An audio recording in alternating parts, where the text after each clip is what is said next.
Muy buenos días Nakamas y bienvenidos a una nueva review de One Piece. Hoy el capítulo 1086 del manga, el cual si estoy en reacción a él, si no lo habéis hecho os dejaré un link en la descripción por si queréis echarle un ojo. Ya sabréis que me ha gustado bastante, al fin y al cabo sigue estando dentro de esta racha de últimos capítulos relacionadas con los revolucionarios y el gobierno mundial que hemos tenido, y además de hecho casi que por primera vez hemos tenido más respuestas que preguntas. Tampoco es que las respuestas que se nos den sean auténticas locuras, son más bien detalles realmente interesantes, pero oye, no está mal que por primera vez se hayan cerrado más cosas de las que se hayan abierto. Como siempre, el link del capítulo lo tendréis en la descripción. ¡Empecemos! El capítulo titulado Los 5 ancianos comienza con el narrador contándonos cómo el Reverie finalmente llegó a su fin con la verdad sobre el asesinato del rey Cobra completamente ocultada y con varios intrusos escondidos en algunos barcos que llevaban de vuelta a las familias reales a sus propios reinos, siendo estos intrusos Wapol y Vivi en el barco del reino Aegis, estando el primero ya contactando con Morgans para que les sacase de ahí, Bonney en el del reino Talline y Sabo en el del reino Lulusia, siendo de entre estos todos el que claramente peor se encontraba por el ataque que recibió Dain, Sabo, quien recordando las últimas palabras que Cobra le dijo, que sobreviviese como fuese, obtuvo las energías suficientes para aguantar el dolor que sufría. Manteniéndonos en el pasado, pero ya una vez habiendo salido las noticias del asesinato del rey Cobra supuestamente a manos de Sabo y de la desaparición de la princesa Vivi, Oda nos mueve a la tierra sagrada de Mariejoa, donde los 5 miembros del Gorosei precisamente están hablando de Sabo, como nunca antes había habido alguien cuya vida se viese tan afectada por los Di, y de Egghead, cómo les gustaría resolver el incidente que tienen entre manos con Vegapunk lo antes posible. Breve paréntesis, al estar en el pasado, el incidente del que hablan no es el que se está dando actualmente con los Mugiwaras, sino que es el de George y el del cuerpo original de Vegapunk, investigando el siglo vacío, etcétera, etcétera.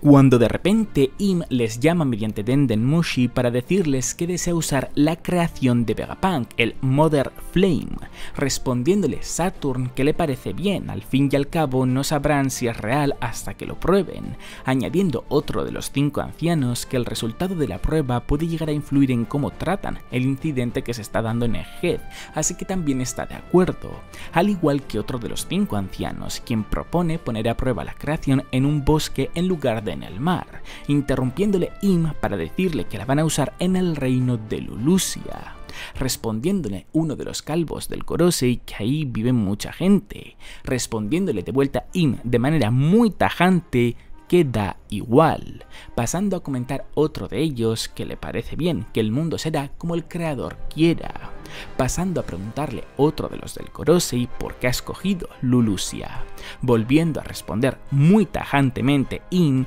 con que está cerca, dándole la razón quien le ha preguntado.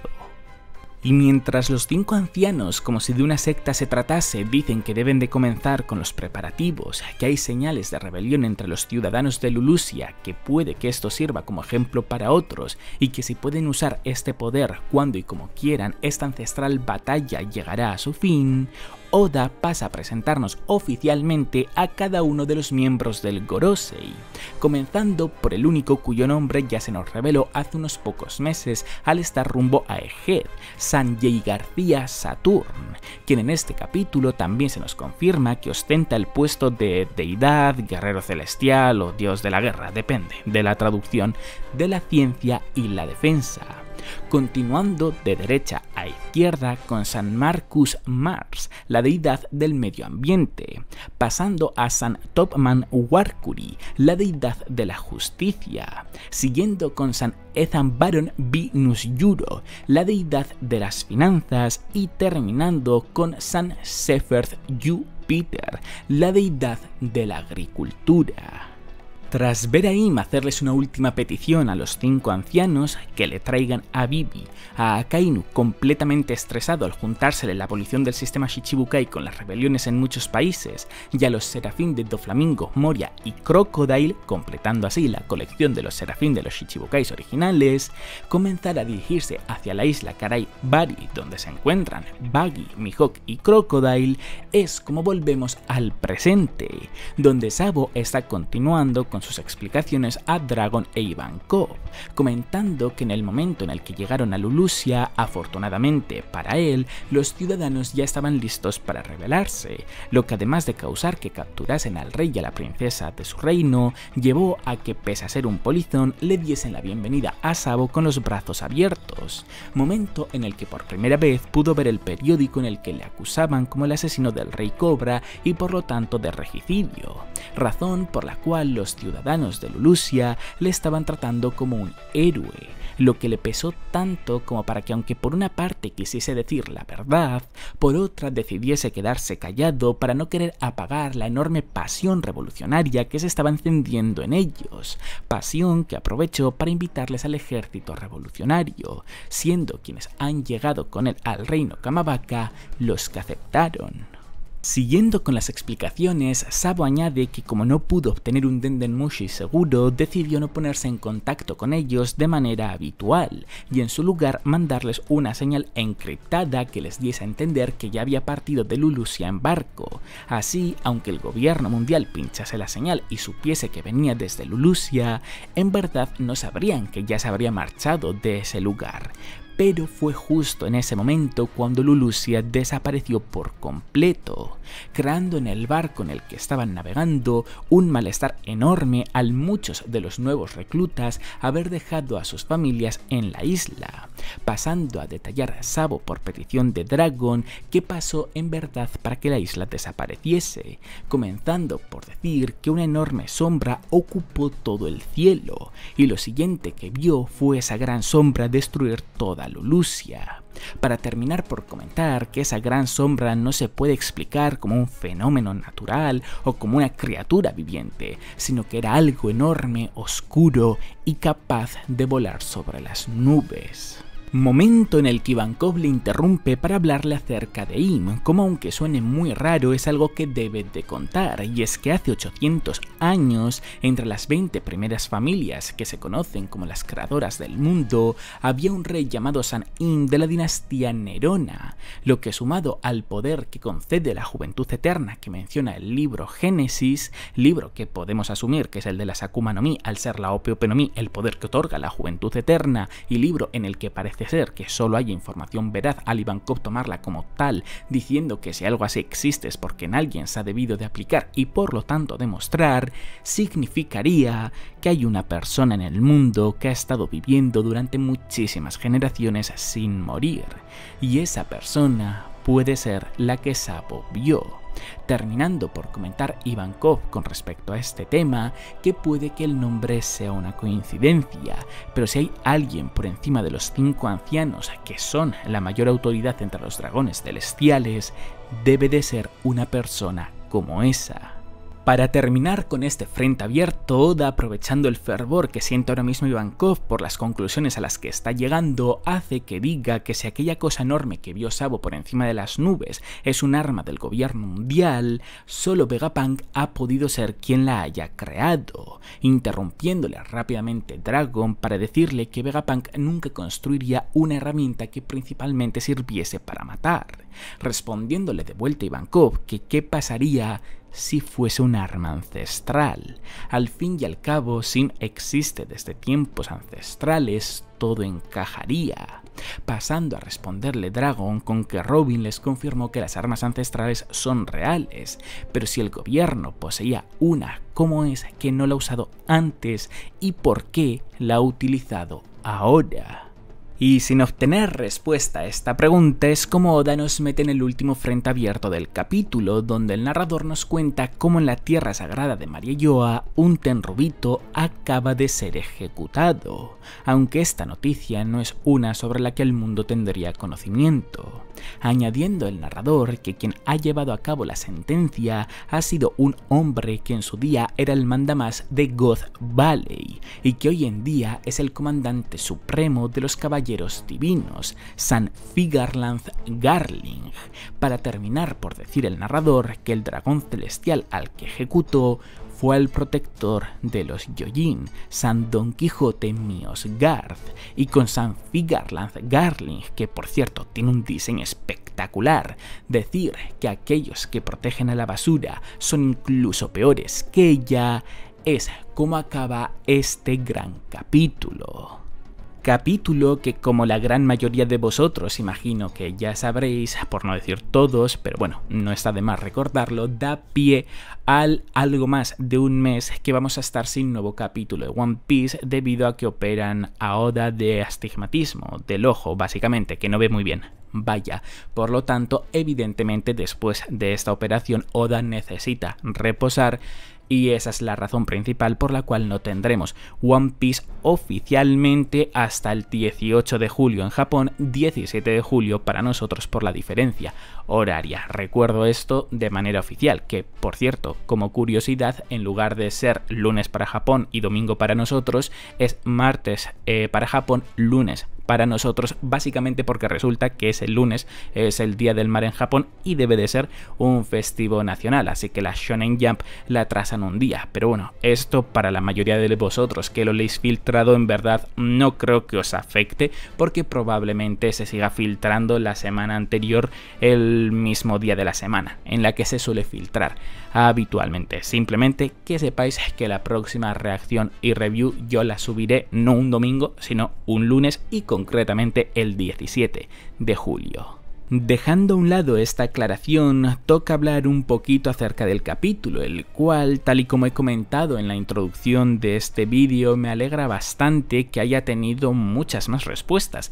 que preguntas o incógnitas, y aunque las respuestas no son 100% confirmaciones más allá del nombre de los miembros del Gorosei y de que existen los Serafim de los 7 Shichibukais originales, sí que creo que el propio Oda nos lo ha presentado de una manera como para que quiera que nosotros asumamos, sin él tener intención de trolearnos, que las cosas son así, porque de verdad sí que van a serlo de esa manera. Y las cosas de las que hablo es que el Mother Frame o Mother Flame, más probablemente, depende de la traducción que hayáis leído, ponía una cosa u otra, pero como comento, tiene toda la pinta del mundo de que la traducción correcta del arma que usó el gobierno mundial para acabar con Lulusia es Mother Flame, es un arma ancestral y que lleva existiendo desde el siglo vacío, que es uno de los miembros fundadores del gobierno mundial. ¿Por qué digo esto? Bueno, ya el propio capítulo, sobre todo la parte de Im, creo que nos lo ha dejado muy claro a través de Ivankov, como incluso Ivankov pone sobre la mesa la posibilidad de que puede que el nombre solo sea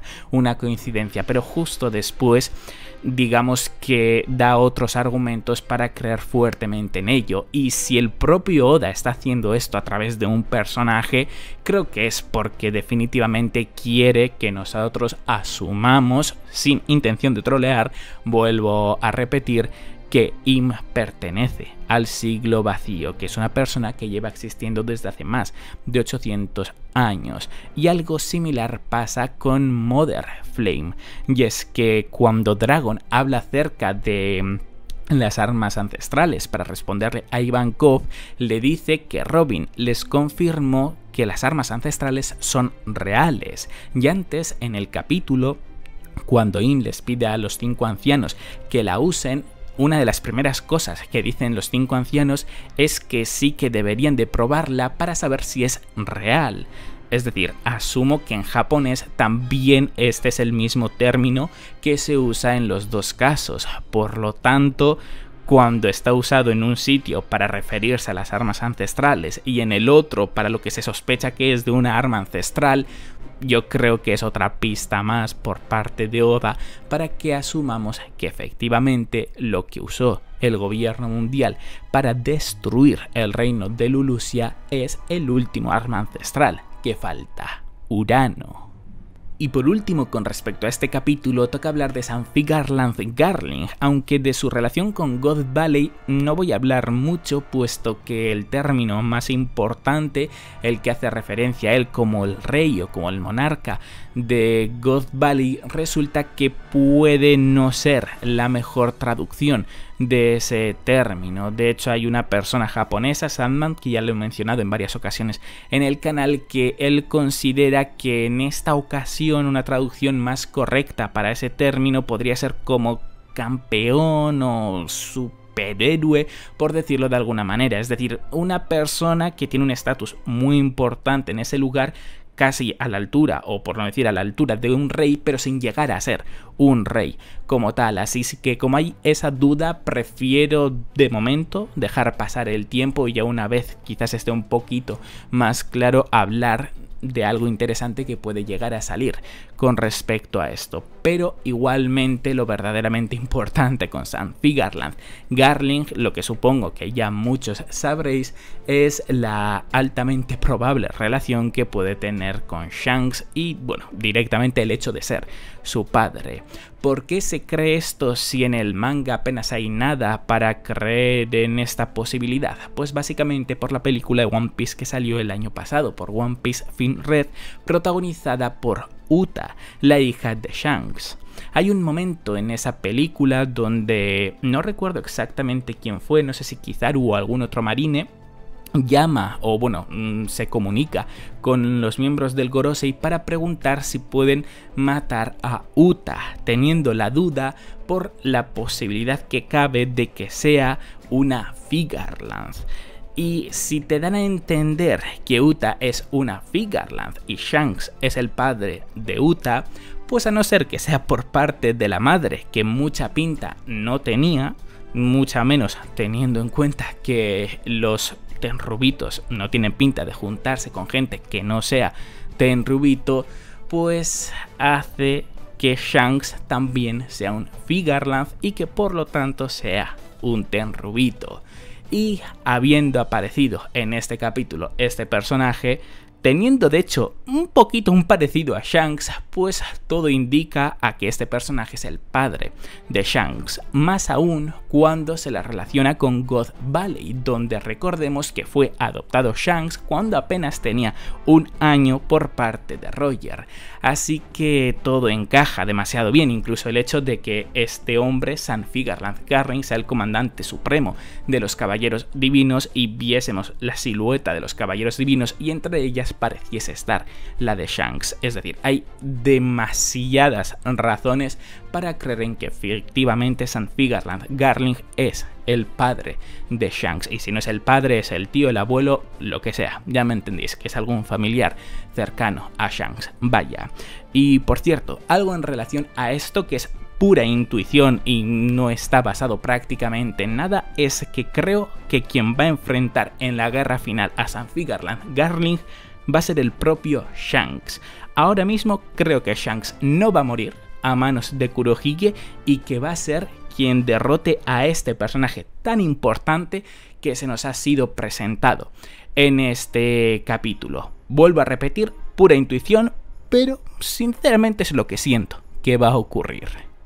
Y bueno, por último, supongo que muchos de vosotros os preguntaréis qué pasará con el canal durante todo este mes que no hay capítulos de One Piece, y sinceramente ni yo mismo lo sé. No sé si subiré vídeos o si no subiré ningún vídeo. Planeado desde luego que no hay nada. Ideas para subir cosas sí que las tengo, pero sinceramente es cuestión más de qué cosas quiero priorizar. Puede ser que no suba nada y vuelva dentro de un mes con una especie de time skip,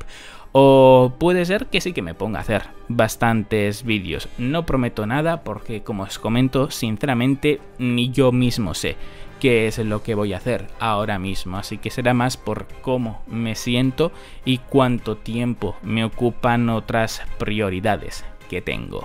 Pues hasta aquí ha llegado el vídeo, Nakamas. Como siempre, agradecer muchísimo que deis un buen me gusta, que apiséis a tope el vídeo si os ha gustado. Recordad que en la descripción tenéis tanto mi Twitter en el que os informo casi al instante cualquier noticia importante de One Piece y de cuándo son los capítulos del manga en español y en inglés de manera oficial, como los twitters y los de Vienas de quienes colorean las imágenes del manga para que vosotros también podáis tenerlas. Y ya por último, agradecer muchísimo que os suscribáis para muchos más vídeos de One Piece. ¡Hasta la próxima!